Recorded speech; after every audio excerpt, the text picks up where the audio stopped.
Okay, we're gonna try doing a screencast. I know some of you asked for this, so this hopefully will give you a better feel for some of the things we're gonna go over in Unit 14. Hopefully that's the case. So let's talk about hearings. I know that's something we discussed a little bit yesterday in the Unit 14.3 notes. Hearings when it comes to how a bill becomes a law, what they do in hearings. I think this is one of the things that sometimes people underestimate the importance of. I would like to maybe go into a little deeper. Hearings are going to do a lot of things for you if you are Congress. Hearings obviously are present in the committee stage. Committees, like I said, are where a lot of the work is done when we're just trying to decide if a bill is going to become a law.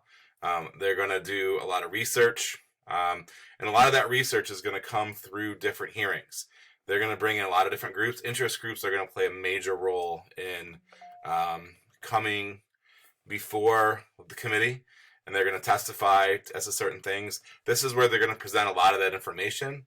If they've done a study, maybe it's information that Congress doesn't have, that Congressional Committee doesn't have access to, they are going to do that.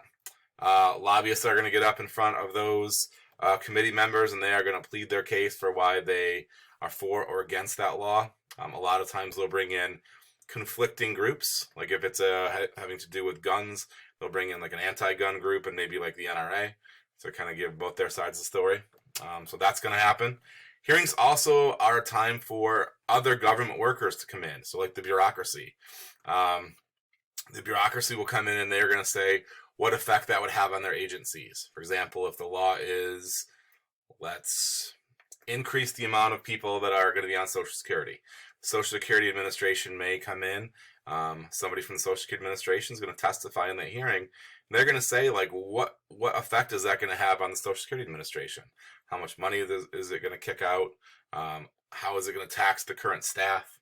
Are they going to be spread too thin? Are they going to need to hire more workers to handle like an increase?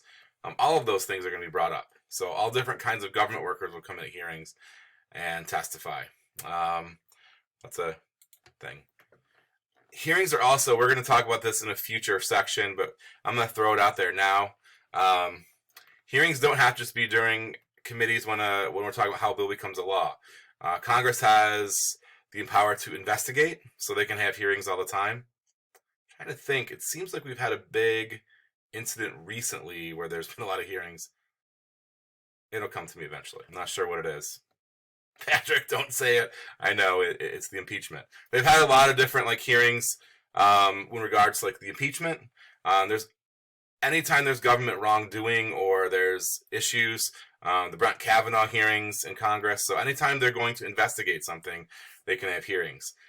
So almost like a court would have a hearing. Congress has a lot of those same powers to subpoena members, meaning to bring them in, force them to come in. Congress has that same power as well to force people to come testify in front of members of Congress. So hearings are a pretty important function for Congress to use, and they do utilize them quite frequently. So that's something hopefully is better understood. Yeah, this kind of wraps up this kind of screencast. I'll try to do these periodically. If you have suggestions or questions for future ones of these, like absolutely shoot me those emails, and I will try to whip up something for you. Until then, see you later.